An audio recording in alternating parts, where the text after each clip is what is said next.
This is Discovering Your Destiny, a ministry of Park West Church, Knoxville. This week on Discovering Your Destiny. Here's the deal. I got the coolest job on the face of the planet Earth. I get to get people out of class. They say I'm the #1 high school motivational speaker in the United States of America. I speak to 1.5 million kids every year, face to face.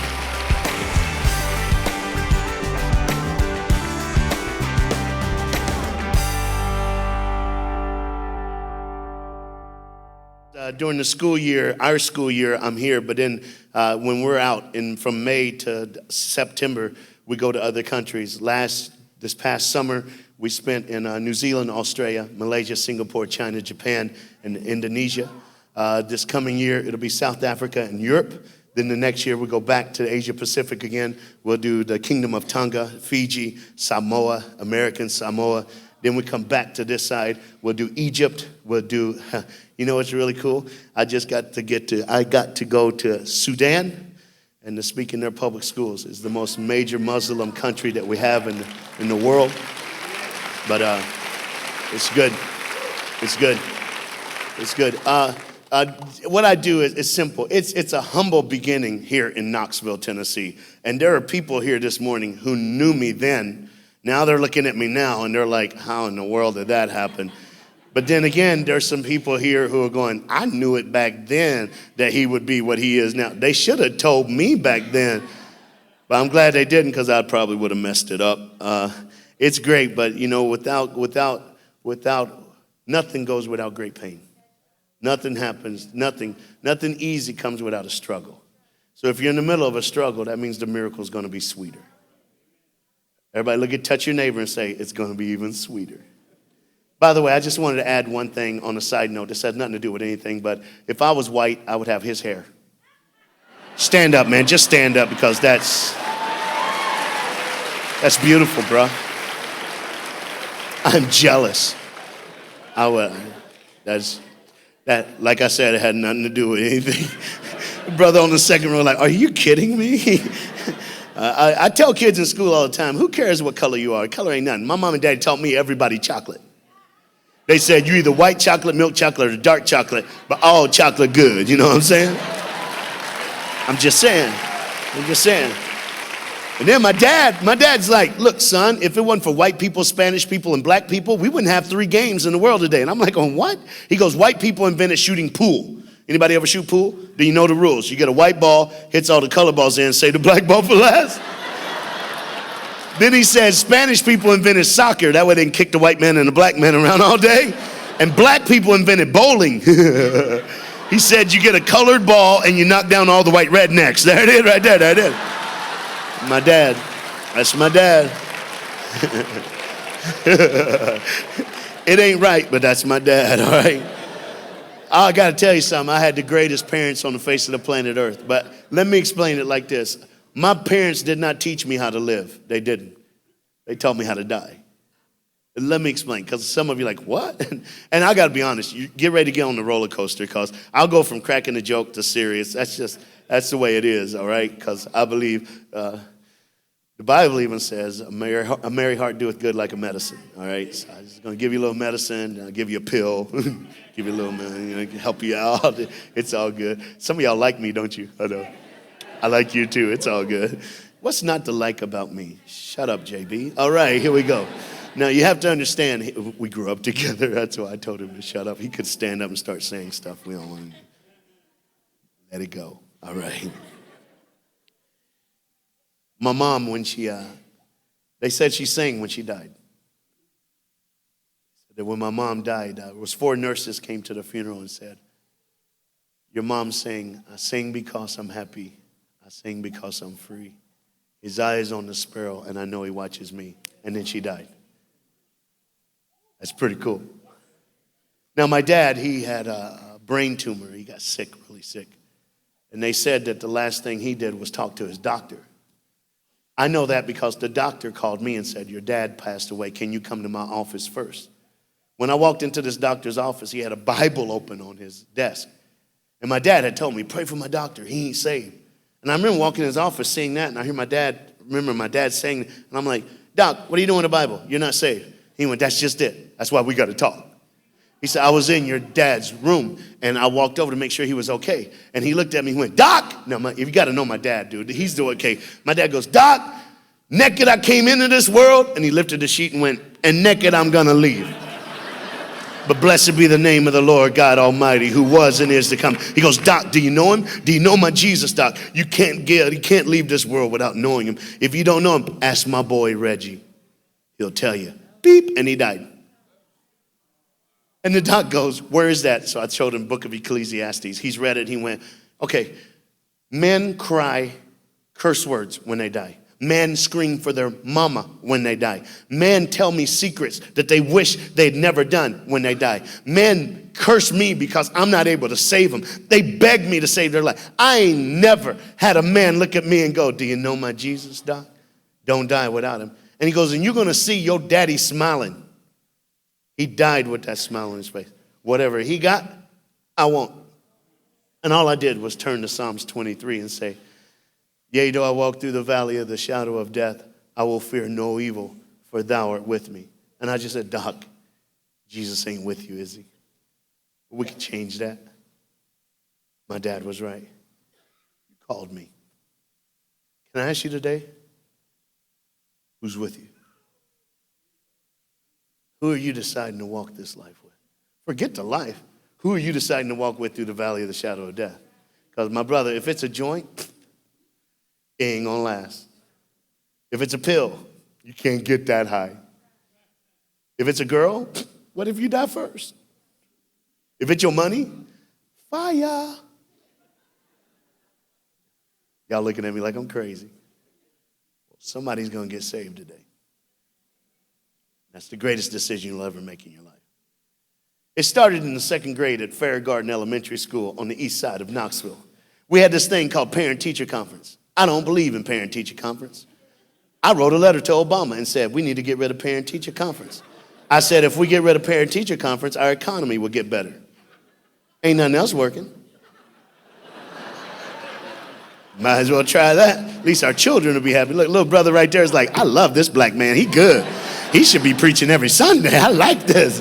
Now, here's the deal. So my mom and dad came to school. I'm 8 years old, right? We sit in the class. I was good that day. When we walked out, I noticed something. All my friends' parents were young, and my parents were old. So in the car, I was taught, if you got a question, ask. So I yelled to the front seat, hey, why y'all old?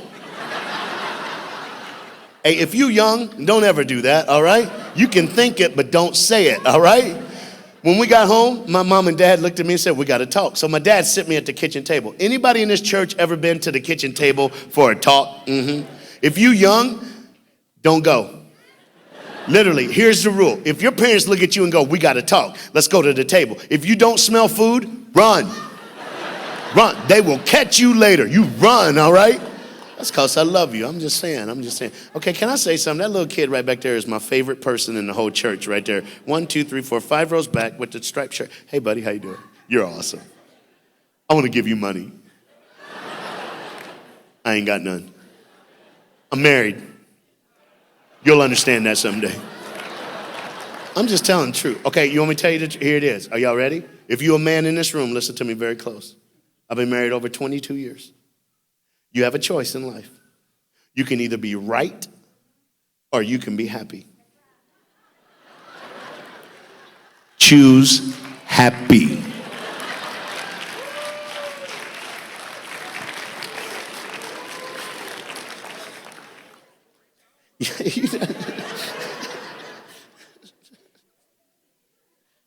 I like it here. I love your pastor. You got the greatest pastor in the state of Tennessee. I'm not joking. I'm not joking. So we sit down, right? We sit down. Dude, I'm so glad Tennessee won last night. Ooh, I can't imagine what this service would be like today if they didn't. One, I would have been depressed, all right? I was already depressed. And then I gave up on them. I'm going to be honest. I gave up, decided to go to sleep. All of a sudden I heard fireworks. And I went, because I knew it was good. Thank you, Jesus. Yep, the rest of the Southeastern Conference is going to be very shocked to see Jesus wearing orange.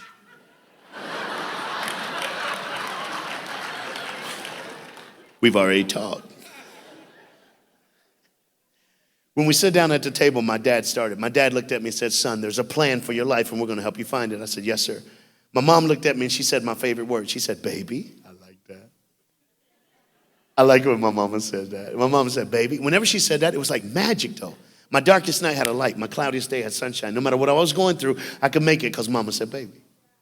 She looked at me and said, baby, you cannot change your past, but you can change your future. I'll never forget that. Because then she started to cry. In schools, I say stuff like this. Anybody ever sit up at night and watch TV? Ain't nothing on, but you hate it when it's quiet, so you're just flicking through the channels. You know what I'm talking about? Anybody ever start falling asleep, so you turn off TV, go in your bedroom, and lay down, and you're wide awake again? Anybody ever grab your headphones and listen to the same song over and over and over and over and over again? You can find hope in a song, can't you? But the only problem is the song always ends, even when it's on repeat. A week ago, I was in Ohio, and I said this. I said, anybody ever have something you wish you can forget, but you can't? Then I said this. You don't have to raise your hand.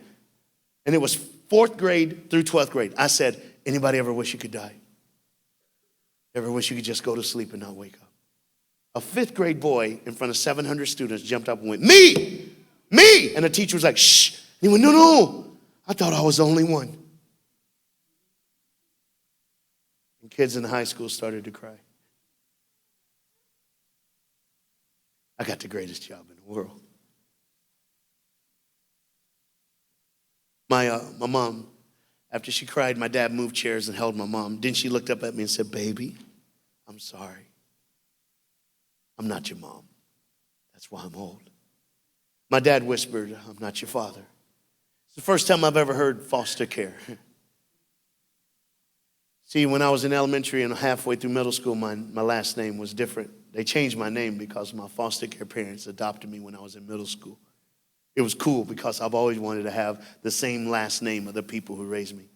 It happened in downtown here. I went to the court and the judge says, I'm about to change your name. He put the gavel down and he told me my name would be Reggie Dabbs. He said, when you die, they'll put it on your tombstone. When you get to heaven, they'll write it in the Lamb's Book of Life because you're going to go to heaven because I know who your parents are now. That's what he said. That's exactly what he said. My mom told me that my real mom had to give me away. She slept with a man to get food for her kids. I have a brother and twin sisters. The guy gave her $20. Oh, it's all right.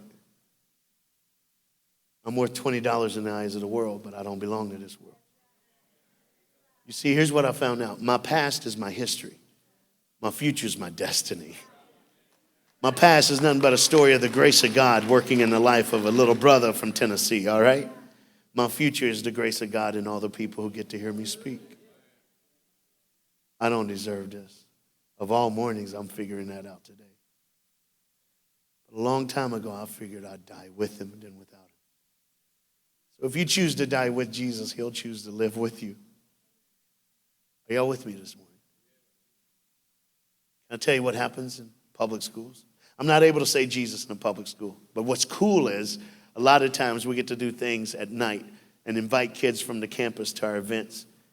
To the tunes of thousands get saved. For you, I counted last week. Last week on Monday, Tuesday, and Wednesday, I was in Minnesota, all right? On Thursday, I was in Detroit, okay? On Monday, Tuesday, Wednesday, and Thursday, I was in front of 48,916 kids. And through all the night rallies combined, the kids who said the sinner's prayer, and then when I said this, I said, if you said that prayer with me, either giving your life to Christ for the first time or rededicating your life to Jesus, on the count of 3, I want you just to come up in front of the gym, in front of the auditorium. I want to say a prayer for you. Total, just last week, 2,997 young people accepted Jesus Christ as their Savior. Last week. Here's my choice. I chose to make hell pay for touching my life. Darkness should have hurt me more, because instead of making me run away, they made me run at them. Some days you just got to stop running and fight. So I choose to fight for our kids. I don't have enough time to share everything with you, but if you like, About 5 months ago, I finished my autobiography, and we have copies in the back. It's this one. It's entitled Reggie. That's me. Thomas Nelson did it, and they said, we've got to name the book. It's our job to name the book. They're smart, aren't they? Reggie. But underneath it, they put, you can't change your past, but you can change your future. Little buddy? Yeah. This is for you. Hold up, I'll give you everything. Wait. Here's something else we did. Just recently, we decided to help people learn the Bible. And people don't like doing the Bible. You don't like doing devotion. People don't, especially young people. So we decided if I do conferences, if I speak in schools and do a night rally and a kid gets saved, every kid gets one of these. It's a DVD of me and some of my friends. And one of them, his name is Johnny W. He's a comedian, and his brother goes to your church. We decided to help kids. There you are. What's up, man? Your brother told me to tell you hi. He wanted to make sure you were here today. Something's wrong with your brother. I'm glad you got the brains. You know what I mean? All right?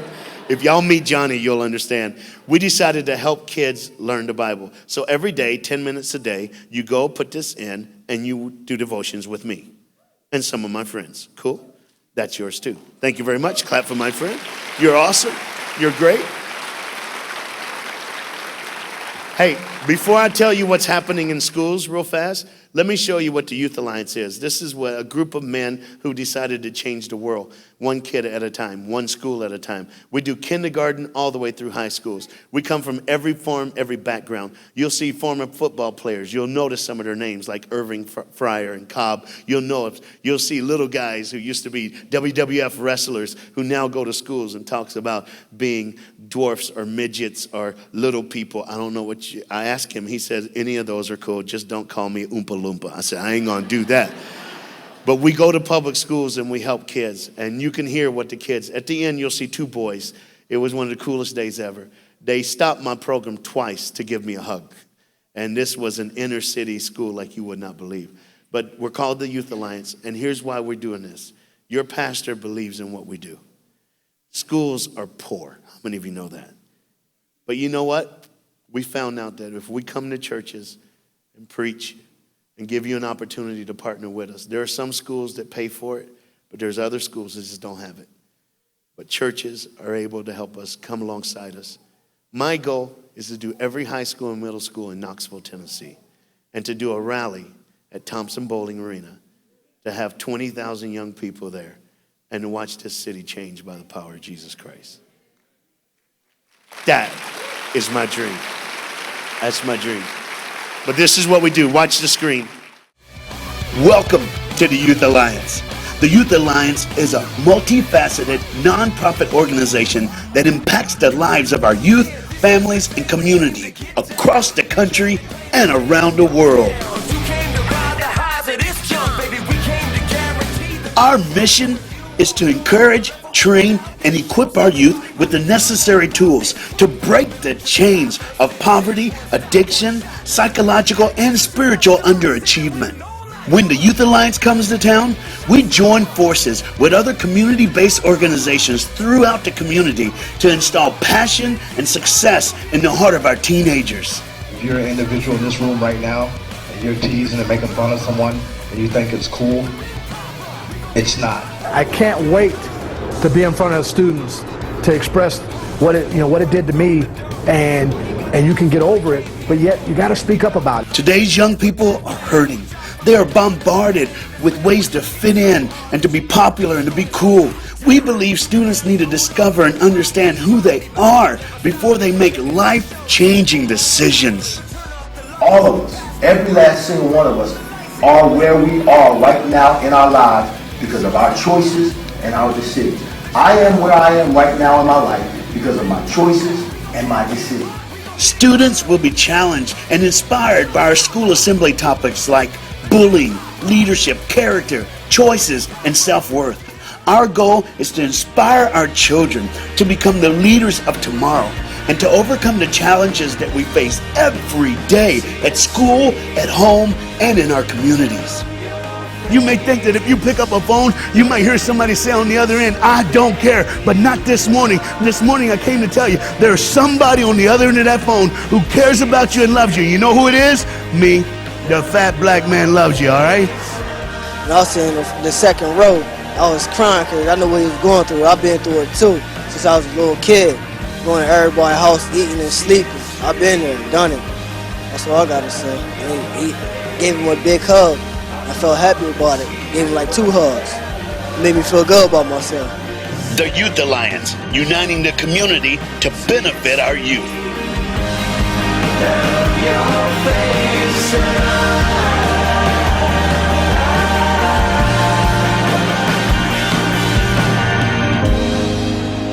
Lights will guide you home and ignite your bones, and I will try to fix you.